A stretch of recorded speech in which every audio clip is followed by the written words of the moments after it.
Қазақ қоғамы Магнум дауымен бас қатырып жатқанда бойкот нацистам, атакующим Магнум. Ресейдің сыртқы істер министрі Алматыға келіп кетті. Енді Маңғыстауда Ресей консулдығы ашылмақ. Сондай-ақ АЭС-ті Ресей салады деген ақпарат шықты. Тәуелсіз журналист Лұқпан Ахмедияровты полиция неге ұстап алып кетті? Есть уголовное дело, и меня просят, чтобы я проехал с ними, но при этом повестку не хотят давать. Марқұм Шерзат Болаттың ісі неге Алматыдан алыстағы Талдықорғанда қаралып жатыр? Соттау емес, ақтау алу процесі болып тұр ғой. Армысыздар. Арамедиа арнасында аптаның басты жаңалықтарына шолуға алдарыңызда Руслан Ербота.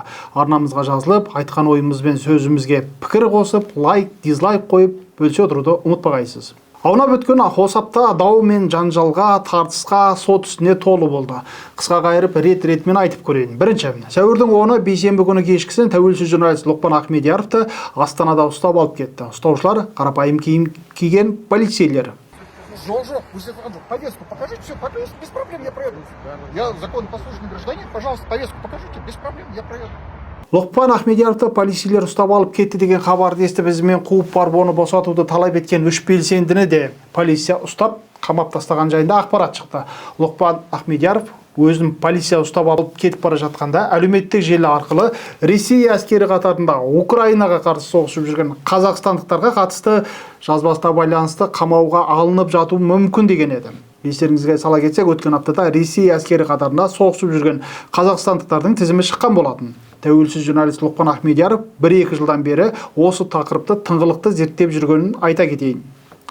Бейсенбінің түн ортасына қарай полиция ғимаратынан шыққан Лұқпан Ахмедияров қылмыстық кодекстің 274 бабының 3-ші бөлік бойынша, яғни жалған ақпарат тарату бойынша қылмыстық іске қорғану құқығы бар куәгер ретінде тартылғанын, сол себепті заң талабы бойынша істің мән-жайын толық ашып айта алмайтынын журналистерге жеткізді.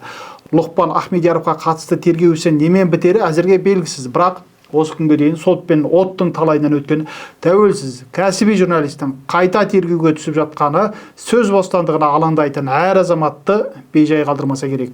Осы аптада ел назарын аударған сот ісі Талғар дауына қатысты өтті. Былтыр қазан айында Талғар қаласының маңында кәмелетке толмаған Шерзат Болатты бір топ адам өлтіріп кеткен еді. Бүкіл қоғамды дүрліктірген қылмыстық істің соты осы аптада басталып, алдын ала тыңдауы өтті. Шерзат Болаттың қайтыс болуына байланысты, қаза болуына байланысты сот процесі жоғарғы соттың YouTube арнасында тікелей эфирде көрсетілуде. Негізі қылмыс Алматы облысындағы Талғар қаласында болған еді. Алайда сот істі Жетісу облысының қылмыстық істер жөніндегі аудан аралық сотында қаралып жатыр. Яғни Талғар қаласынан 300 шақырым қашықтықтағы Талдықорған қаласында. Жоғарғы соттың айтуынша күдіктілердің көбі Талдықорғандағы